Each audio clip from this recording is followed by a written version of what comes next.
Hey everyone, and welcome back to The Music Made Me. Thank you so much for joining us once again. We truly do appreciate the support. Please make sure you are liking, sharing, following, subscribing to us on whatever streaming service you're listening on, and also head over to social media. Give us a follow there so you can stay up to date on all the exciting conversations we have coming up in the future. Today, we're talking a little American Idol as we're sitting down with season 17 winner, Laine Hardy. Now, it's been about 2 years since his win, and since that time, he's been recording new music, heading out on headlining tours, and continuing to build a name for himself within country music. We talked about all of that and also a little gator hunting. So please enjoy our conversation with Laine Hardy.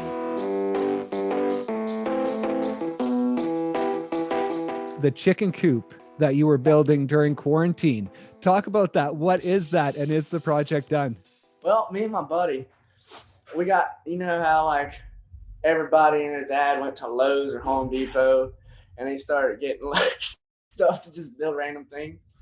Me and my buddy had some scrap wood laying around. We just started building little benches and stuff. And then we were like, let's build a tree house. Then I was like, let's build a tree house with a studio inside of it. Next to the chicken coop that we originally had for the chickens. And we call it the chicken coop because it's where the chickens used to be, like free roaming chickens and stuff. But me and my buddy, my dad, and a few of my cousins and stuff, we piled pole drive some holes about 3.5 foot deep, 4 foot deep in the ground. And we picked up pollens and put them in the holes, cemented them. We got 15 of them. It's done. It's ready. I got some Philip Hue lights in there. It's pretty sick. So is it an actual studio then? It's an actual studio. It's not a full scale, all out like huge studio or nothing, but it's perfect for what I need to do in it, you know.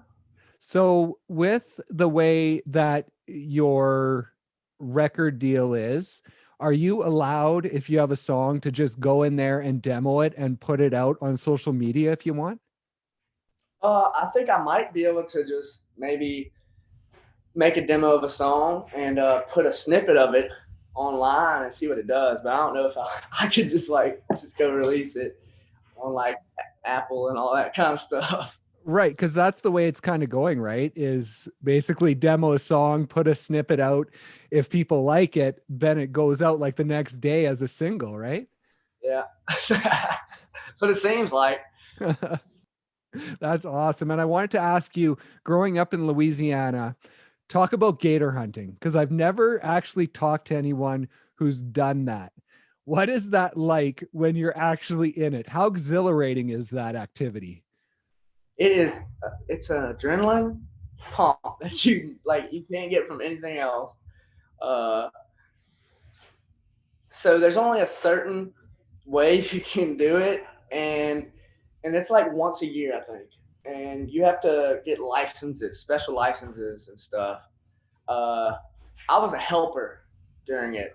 I couldn't get it and do what needs to be done because I didn't have the special license to do it, but I could help pull it onto the boat, and then I could help tag it so the Wildlife and Fishery Agency could verify that it was ours or whatever. But the process is you get a string or some kind of nylon string or rope or something. Not a rope, string. Put a hook on it, and whatever kind of bait is the best to use, whoever is purchasing the bait. And you bring it, put it on there. You wait a few hours or whatever next day, and then you come back to it, and usually there's a gator on it. And then whoever has that special license, they can do what needs to be done, and you just bring it back because they get overpopulated some parts of the year, and they have to be, you know what I mean? Like they have to be called almost cleared out, right. So yeah, it doesn't overpopulate and cause problems because they become a nuisance if it gets too many. Right. And you had a close call at one point. Well, I imagine their close call is every time you pull one into the boat, but talk about the closest call that you ever had. Well, one time I went gator hunting with my brother, and we were going down the river. We had like a few gators in the boat, and you know how reptiles and a lot of other things. I don't know if I'm correct, probably not, but reptiles apparently their nerves still work pretty good Right. when they're not alive anymore. And um, this this gator, one of its tail it just whipped real quick. It almost got my leg. But other than that, it's all good. They don't mess with you. They don't really mess with you that much. Right. It's got to be a normal thing growing up in the swamp, I'd imagine. Yeah, it's normal. Like they'll wind up coming into your yard, coming into your pond, whatever. It's pretty cool. That's awesome. Now that we have that stuff out of the way, on the Music Made Me podcast, I love to find out how music has made a person throughout their life. And so the one thing I want to address first of all is the Elvis Presley glamour shots. The story behind that, I know Elvis was a big influence for you. And so talk about that. It looked like you were about 4 years old when that happened. And I believe maybe it was Halloween, but how did you get those glamour shots done? Well, I can't remember exactly because I was a little kid, but I do remember my mom getting me that costume and outfit. I loved it. I wore it around. I walked in the stores, and the stores, they would play along, and they'd be like, Elvis has left the building, Elvis has left the building, kind of thing. And I was just I was so like fascinated by that. And we went to Walmart, and we went to one of those like photo booth things that Walmart used to have. I don't know if they Okay. still do. And they just took some pictures, and yeah. Oh man. And so what influence did Elvis have on you? Because I know that it was sort of the 50s to 70s rock that you kind of grew up on, right? Yeah. Well, when I was like a little kid, me and my mom were going down the road. A radio came on. And it was Elvis. It was Heartbreak Hotel. I was like, Mom, who is that? She was like, it's Elvis. I was like, who's Elvis? And then she told me about him, and then I was just really curious. So I asked if I could get a guitar for Christmas. In 2006, I got my first guitar, and I started exploring like the classic rock and rock and roll and blues artists like Stevie Ray Vaughan, Jimi Hendrix, and Lightning Hopkins, and all them, like Muddy Waters. I mean, all the greatest guitar players. Prince. I mean, I I got my first guitar. I started playing guitar in 2007, and then I mean, Elvis has just been an inspiration for me since then. So. And I just have to, just so people know what the noise is behind you. Is there someone sound checking right now? Oh, so Chris Bandy is playing right now. Oh, nice. I actually talked to him earlier this week, actually. Really? Yeah. Yeah. Awesome. He's That's playing, sweet. and I'm next, and then it's Matt Stale, and then it's Jimmy Allen. That's awesome, man. That is so cool. That's awesome. So, what about your parents? Were they musical in any way? Did they inspire you growing up, or were they just sort of the parents who listened to it and you were inspired in that way by hearing it? Yeah. I mean, they don't have to know musical background at all. Uh, but yeah, they were just there. They were very supportive and very, very optimistic for me. And that's where I get my optimism now. I just look at everything more optimistic. And so were your grandparents musical? Because they could say it can skip a generation sometimes, but I mean, both you and your brother are musical. So are you just cut from a different cloth than like the rest of your family? You know, I mean, some people have that talent and they never discover it. You know what I Right. mean? Because they never attempted it because they thought, no, I can't do that. You know what I mean? So I don't know where it was in my family, but my mom did say that her dad, he he was from Ohio or something like that. I never met him. He passed away in like 1990 something, Oh, and okay. he was in the military. But my mom said he could sing John Conley real good, so I might have got it from him. He had a deep, deep voice. And your grandma, your mom's mom, she is from Korea. And Yeah. so being from Louisiana, that was obviously a huge influence. But did that Asian heritage have any sort of influence on you growing up? Oh yeah, for sure. My mom's mom, she always stayed with us when she came uh, and visited from like Beauregard Parish, Louisiana, like DeRitter. It's more North Louisiana, but Oh, okay. she'd come down, she'd stay with us, she'd cook big meals like bulgogi, kimchi, rice and soy sauce, kimchi pancakes, kimchi soup, all kind of stuff. I loved it. The food that she cooked definitely influenced my stomach lining. I saw a video on your Instagram. You were singing with a little girl who had found your song. And I wanted to talk to you about just at this point in your career, what you want to do to help influence that younger generation within your Asian heritage and show the younger generation that this is possible, especially in the country music genre. Yeah. Um, I'm just gonna carry myself the way that I was raised, and I'm just gonna I'm just gonna set a great example. And I'm just I don't have trouble doing that because like I'm grounded. I have a great support from my family and friends and stuff, and I'm just gonna keep doing what I'm doing. I'm not gonna give up, and I'm always gonna do the best that I can to show all the young people that they can do anything they want. That if they dream of it, they can do it. Nothing's impossible. And you definitely exemplify that. And talk about when you got your first guitar at 6 or 7. And did it feel natural? Was it something that right away you thought, oh, this is cool, I want to do this? Or did that take some time to build up within you? It was weird, like I got my first guitar, and I remember little bits and pieces of from 6 years old to about 13.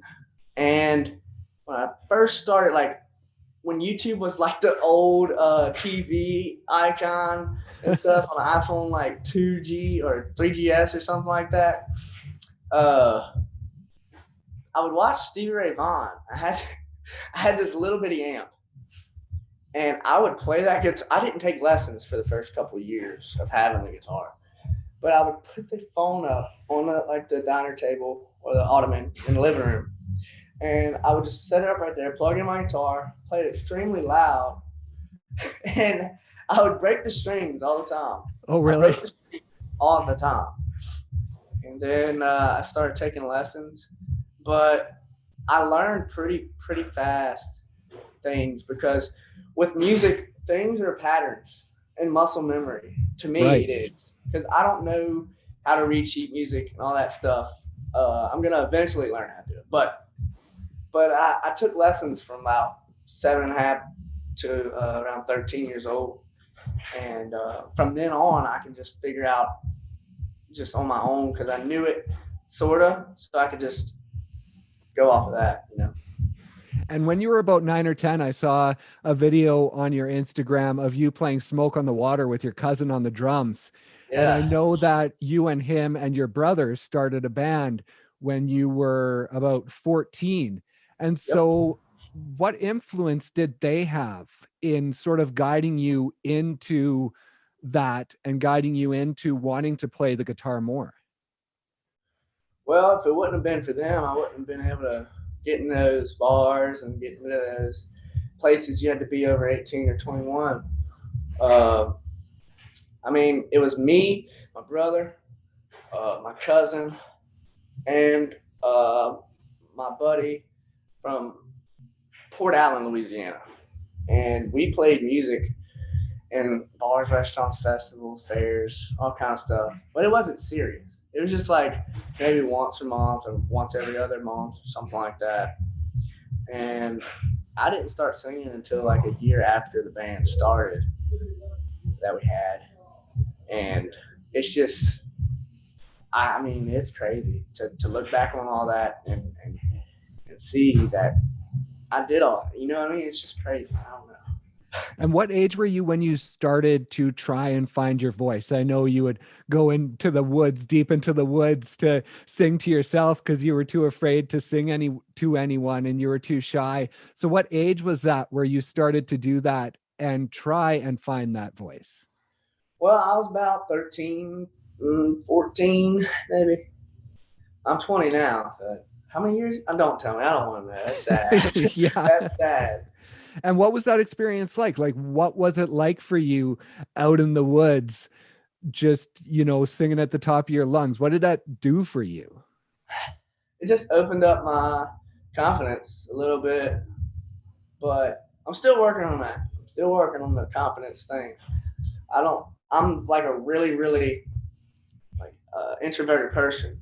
And for me to be outgoing, it's really tough. I'm trying to come out, like sing out, you know what I mean, and not hesitate.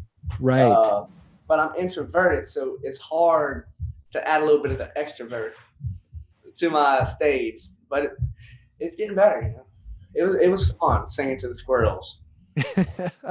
And when did your brother get involved and help you kind of find that voice a little more so that you were comfortable within the band that you had singing on stage? Well, he just kept telling me to sing, and I seen him progress with his voice and his singing, and I was just I was striving to be like him.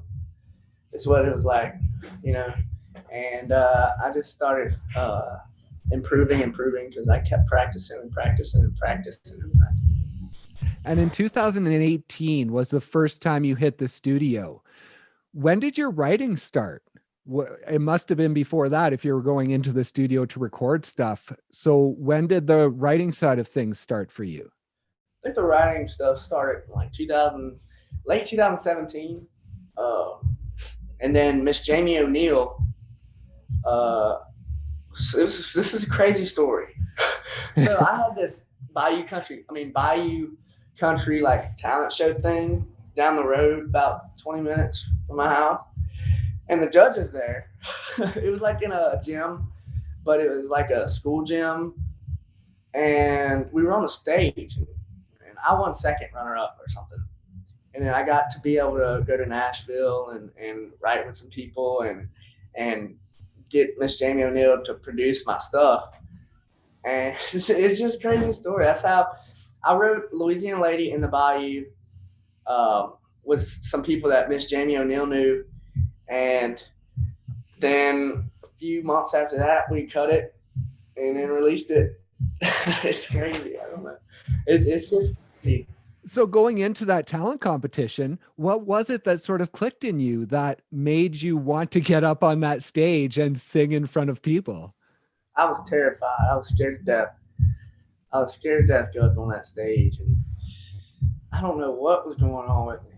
I just kept singing and singing. I just kept doing it. You know what I mean? I didn't give up. I didn't let nothing discourage me. I just did what I do. Did what I love to do. You know? And so you go from a little talent competition like that and you head over to Idol to try out for that in 2018. Now that's an even bigger jump. What was your feeling when you thought I should try out for this? Like that must have just scared the pants right off you. Things were accelerating fast. Like things accelerated very, very quickly. I didn't expect like that. My mom, okay, I was a junior at high school. My end of my first semester of high school, my mom's like, "Hey, do you want to try out for American Idol?" I was like, "I don't know, Mom. That's a little much." So, went inside, walked in the house, ate me some food. I walked back outside. I was like, "Yeah, I'll do it. I'll do it." So she said, "All right. So we got to go to New Orleans this day, blah, blah, blah, do this." Okay. And we went there. It was a long day. Got there really early in the morning, like 6 a.m. Stayed there till like 1 a.m. the next morning. Because I made it through like to Hollywood. So after that, I had to sign all these papers and stuff and do these questionnaires. You know. What is that process like in going there and not making it? And then you come out of that, and it feels like you can go two ways. You can say, I didn't make it, I'm not going to be a musician anymore, or I didn't make it. So what? All of a sudden, this is what I want to do with my life. So I'm going to really hit the ground and do what I can to make this my career. And that's what you did, right? Like that next year in 2018 was just a crazy year for you. You went down to Nashville. You performed at CMA Fest. You opened for a bunch of different artists. What was that year like? And especially coming off of Idol, were you focused on, I want this to be my career now? Yeah. After Idol, I was I was a little bit like tore up for like 10 minutes, like 10 minutes. And I was like, you know what? I did it. You know, I got myself to go up there and stand on that stage when I know I don't have the confidence to do that. And I made it to here. Now I'm flying back home and I'm going to keep doing music like I did before. When you look back on your performances during that first stint with Idol, now that you've developed so much, what do you think when you look back at those performances? I know. I just I don't like hearing myself much when I listen to myself, and I, when I look back on that, I just see how much progress I've done myself, like for myself, and how much I've grown, like mentally stronger in some parts, and you know what I mean. Yeah. But it's just crazy how much my voice has progressed to me. And your performance on stage, right? Still working on that, but it's definitely better than what it was. Working on it though. Yeah.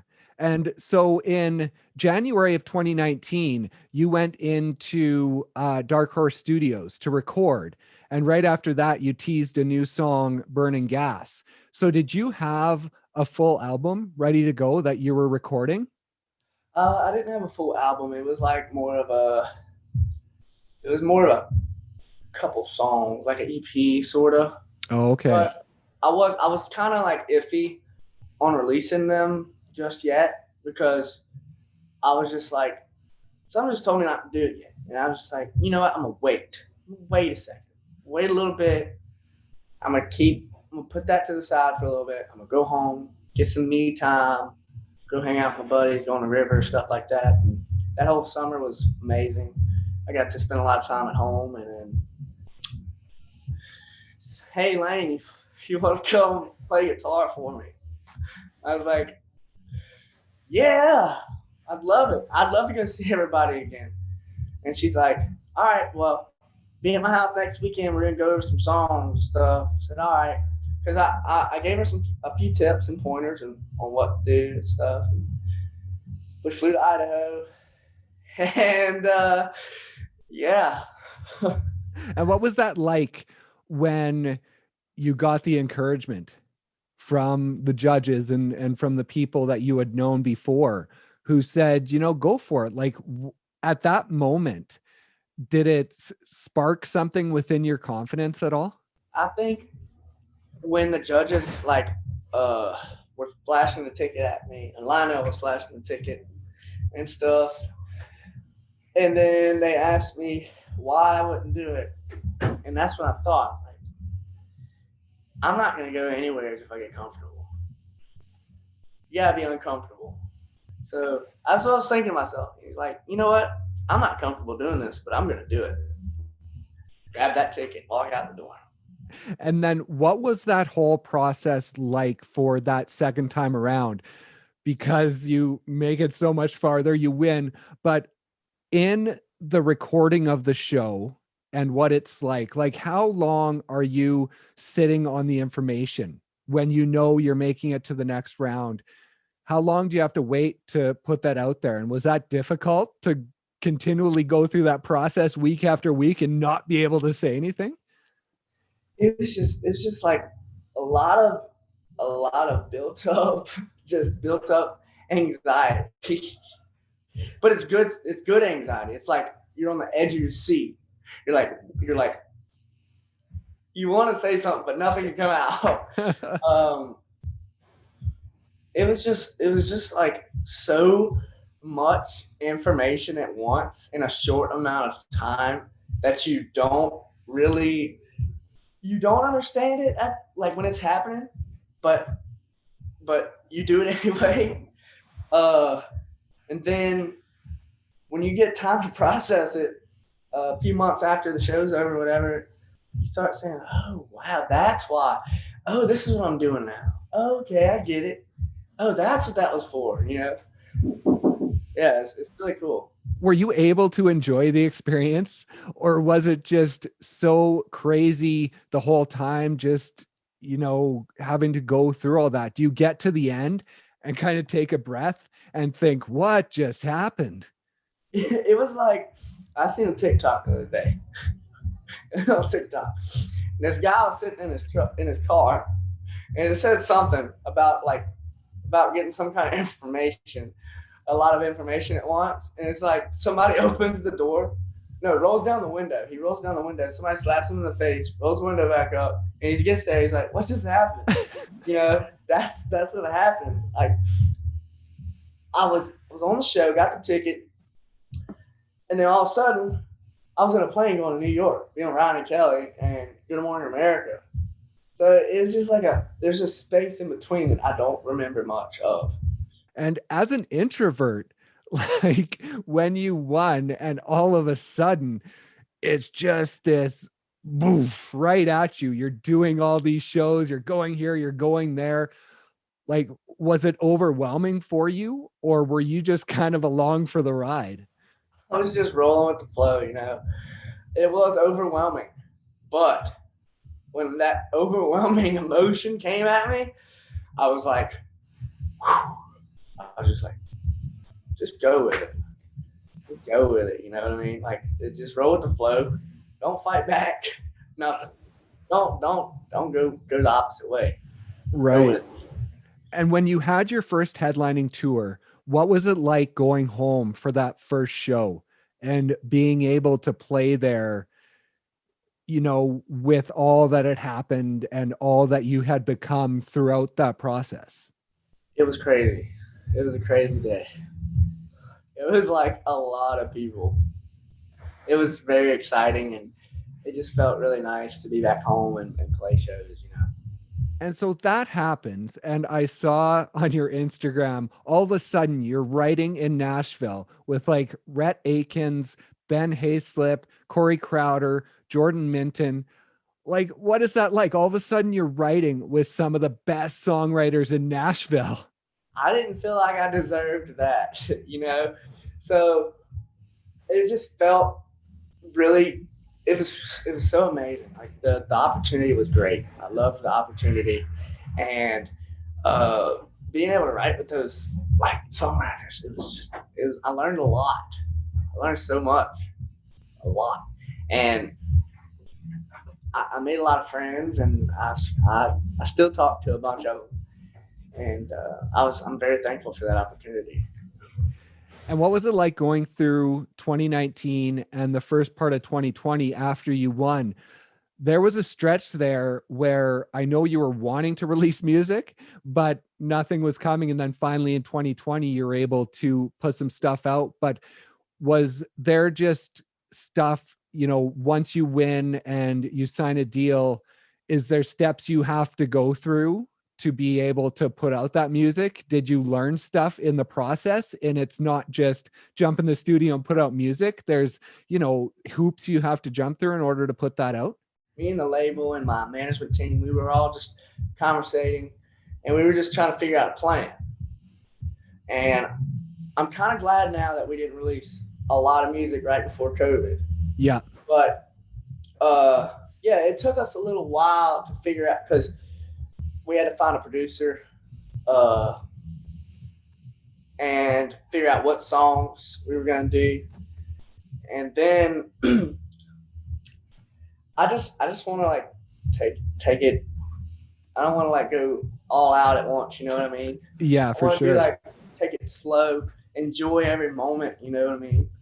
And I mean the label's great. I love the label. Everybody at the label is very cool. Disney's awesome. I mean, it's been great. Like they're just awesome. So And were you prepared for the amount of work? Did you know that when you won, it wasn't necessarily a golden ticket to success? It was sort of an introduction to people. And now you have to kind of take that and run with it and work hard to be successful. You can't just sit back and kind of rest on that win. Did you know the work you were going to have to put in from there right away? yeah, I realized that from the beginning of it. Uh, it don't just get handed to you. You gotta. It's a lot. Like you get the platform, and then you have to maintain all of that, and you have to keep it at a constant straight line. Like you have to keep going. You have to work hard, improve it. Right. And you just released Memorize You. That came off of last year. Most songs were about growing up in Louisiana, about your experience and your life. And now you have this song that's more of the summer love sort of song. So was it important for you to have that diversity and not necessarily come back with another song about where you grew up and your hometown and that sort of thing? I wanted to show my fans and everybody that listens to my music where I came from, who I am, what I do, who I'm, who my family is, what we do down there. You know what I mean? And I wanted to like establish like a home base. I'm grounded, my roots, Right. and we're just gonna.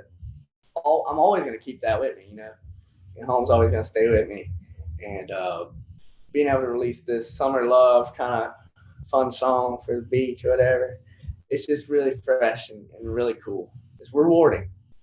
Right. And what do we have on the horizon? Is there an album, summer, fall release that we can expect? No, Absolutely not, right? no. That's awesome. And what has it been like in writing for an album? I don't know if it's an EP or an album, but what has it been like since it's been so long since you've actually like written for a full album? You last year it was more the singles. So has it been an interesting process? It has. Um, Michael Knox is a great producer. He's a great guy. He's down to earth. He's a great dude, and we work together very well. And these songs, I mean, I'm ready. I'm ready to show everybody these songs. I'm really excited about them. And are you sharing any on this tour? I am, sure am. I'm playing them at every show. We're about to go on stage in about 20 minutes. Oh, are So, you? I better let you go then. well, I appreciate you letting me come on here. Yeah, thank you so much for talking. I really appreciate it. It's great to see you back on the road, and we will look forward to that new music. And yeah, thank you so much for taking the time right before you head on. Thank you.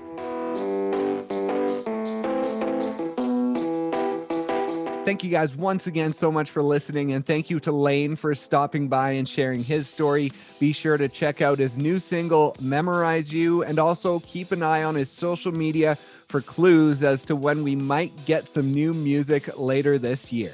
Please also make sure you are liking, sharing, following, subscribing to us on whatever streaming service you're listening on, and head over to social media, give us a follow there as well, so you can stay up to date on all the exciting conversations we have coming up in the future. Thank you so much once again for listening, and we'll see you next time on The Music Made Me.